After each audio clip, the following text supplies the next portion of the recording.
Hi, everyone. I'm Cindy Gavin, CEO and co-founder of Let's Win Pancreatic Cancer.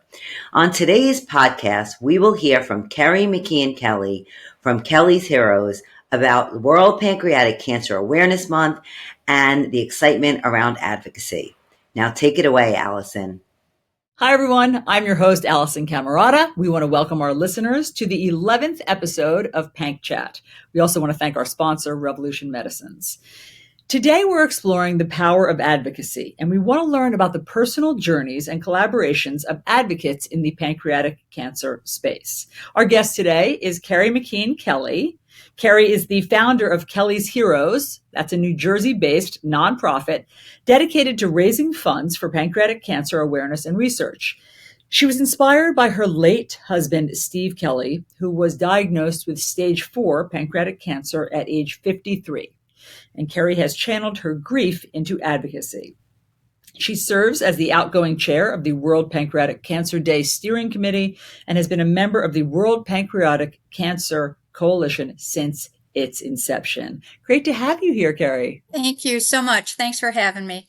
I've been looking forward to talking to you. So tell us about where your journey began and how you became involved in pancreatic cancer advocacy. Yeah.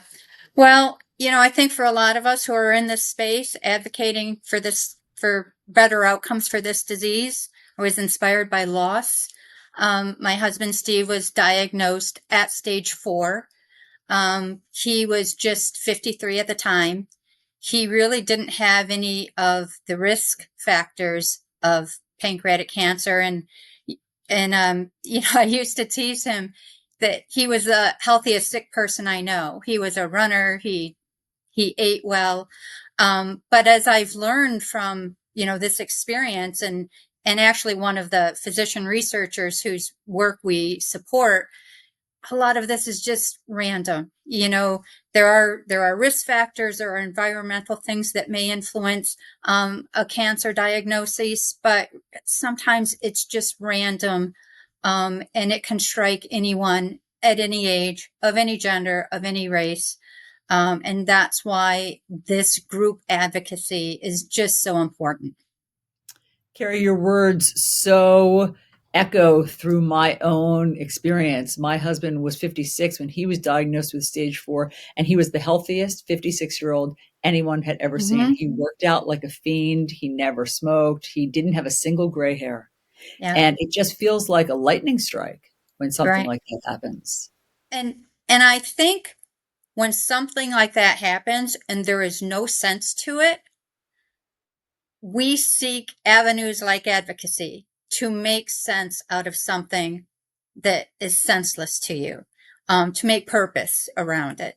So, I appreciate you being a host of PancChat and getting this conversation out there.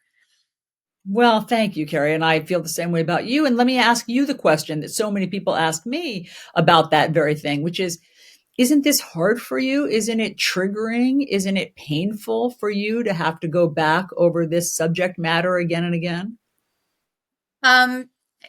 No, it's not. I think when you've lost someone that you love, you're motivated by a couple things. One is you don't want people to forget about them. But the other thing for me with Steve participated in 2 clinical trials when he was sick. One was a chemotherapy trial and one was an immunotherapy trial. And he really believed, he really thought, he knew that someday there is going to be that breakthrough patient. And he used to say, why not me? And sadly, it was not Steve. But we consider this work and Kelly's Heroes taking care of Steve's unfinished business. That is a great message. I think that that's wonderful. And I again, that resonates with me. And Tim felt the same way. When did your husband pass away? He passed away in April of, it's been 10 years. So April, wow, of 2015. So how soon after that did you start getting involved?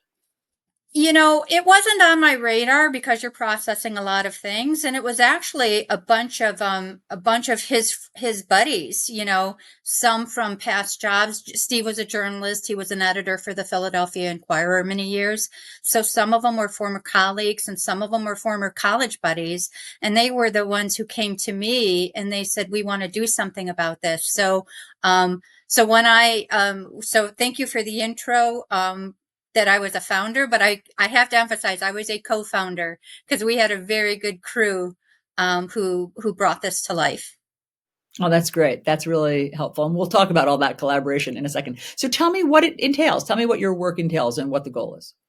Well, we're small, we're grassroots, and our focus is really on awareness, education, but especially education around clinical trials. The standard of care is just not good enough against this disease. And when you get that gut punch, when you get that diagnosis, especially a stage 4 diagnosis, you just crave, well, a couple things: hope, but also options. So much feels out of your control at that time. But when you go to an oncologist, when you go to an academic medical center, and you're presented options by way of clinical trials, it just gives you a little bit more opportunity, a little bit more hope against this disease. And we really want to create that awareness, but direct our fundraising toward those kind of opportunities.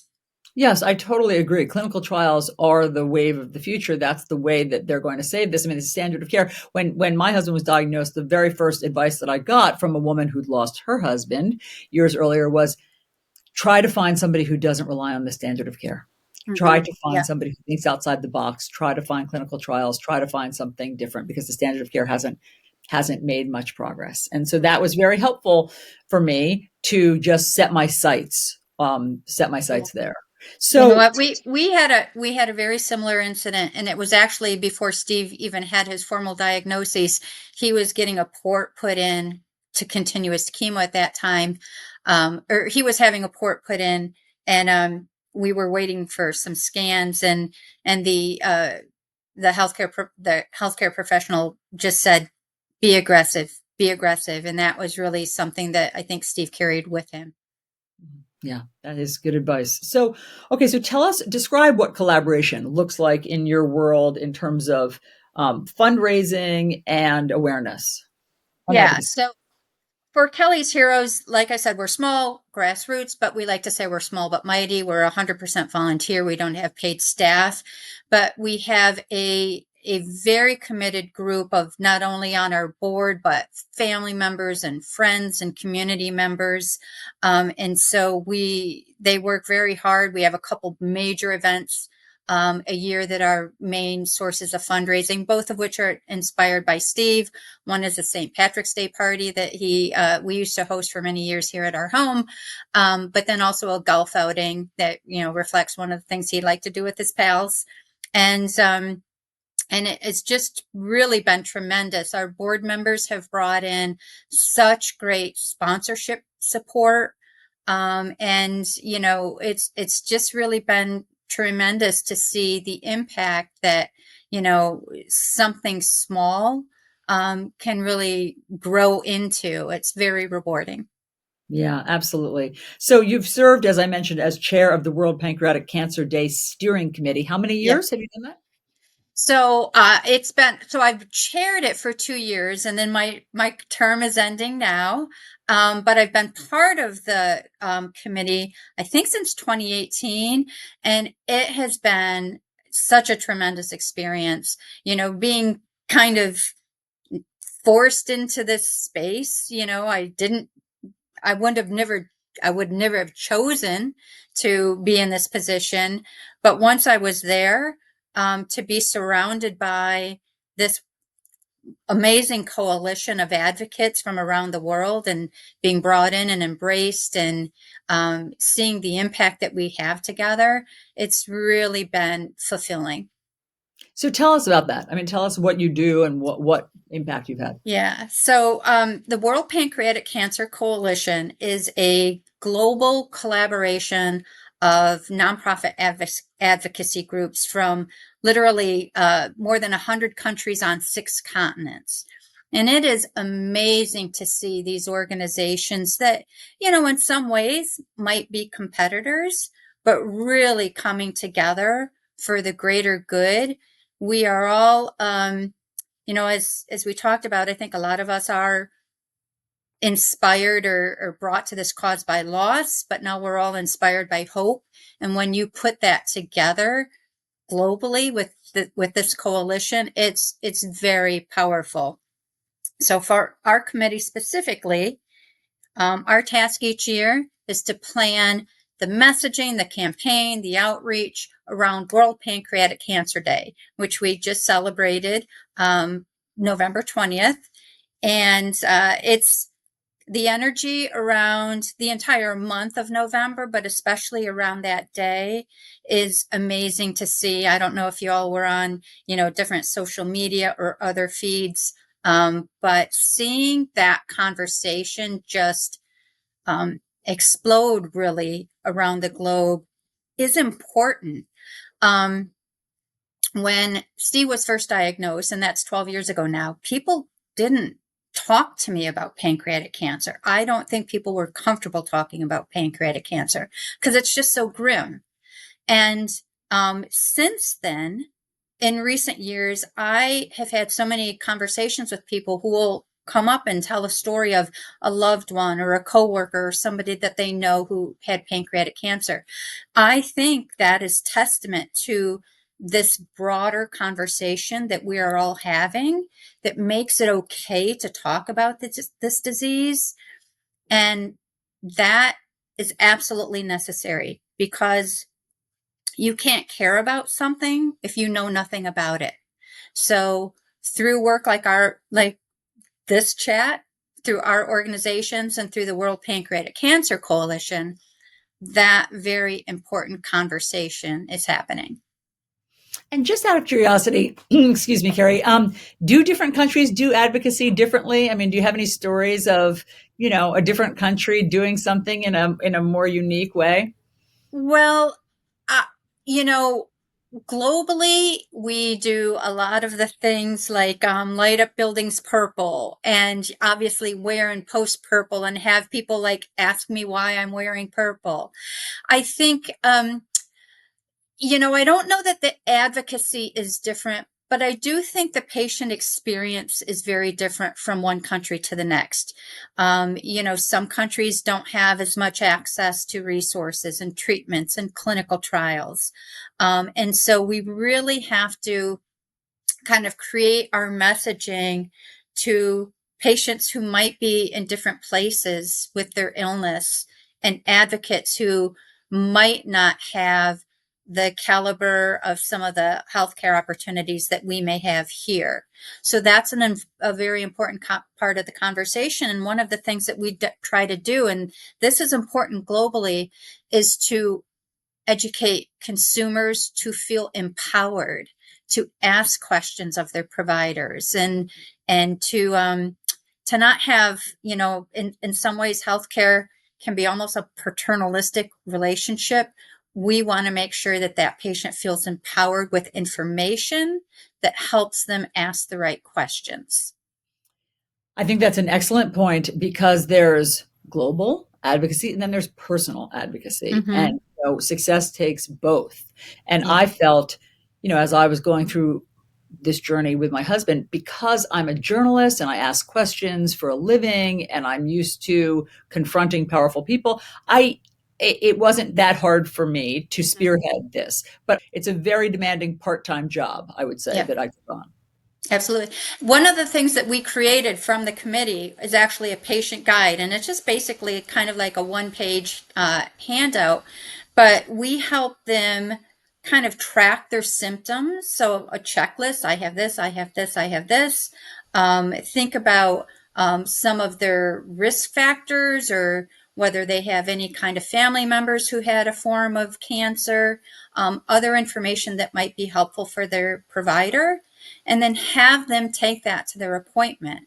So, they can, if they're not comfortable initiating that conversation or prompting those questions, they always have this tool that they can even hand to the physician.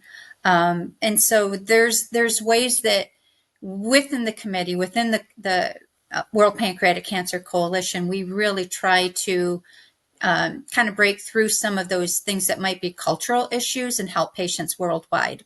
I have to say, we don't have our numbers yet for this year's World Pancreatic Cancer Day, but one of the things that is great that is our campaign materials are now translated into more than 20 languages.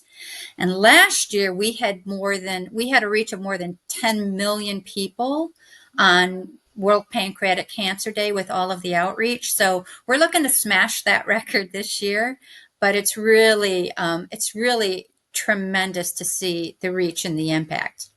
Congratulations. I mean, Thank that's you. really a big deal. Well done. Thank you.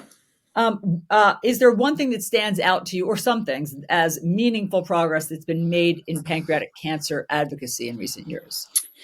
Well, when here in the United States, and I can't speak to all of the numbers globally, but when my husband was diagnosed a little more than 10 years ago, the 5-year survival rate was 8%. It's now 13%.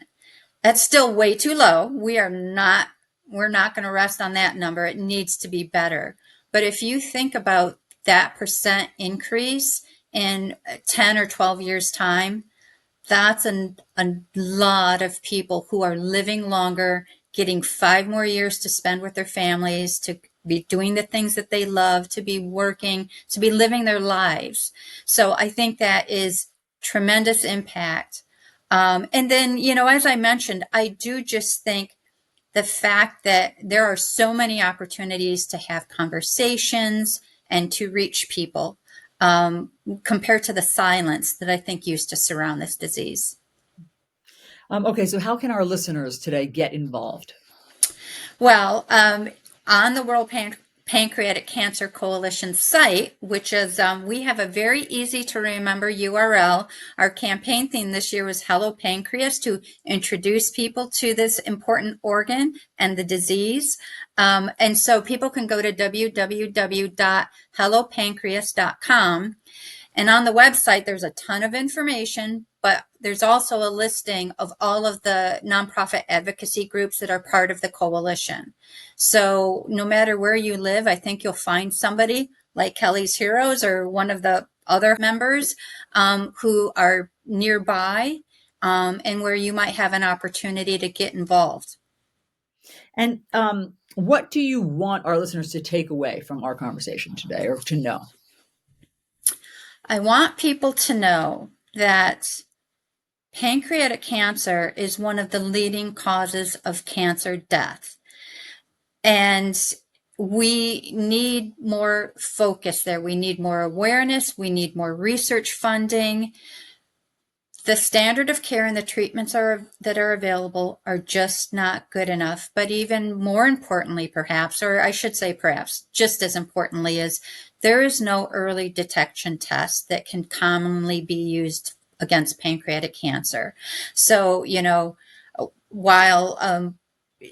while you might be able to detect, a lump or something, or have a blood test, we don't have that for pancreatic cancer. It's why so many people, like our husbands, are diagnosed at stage 4.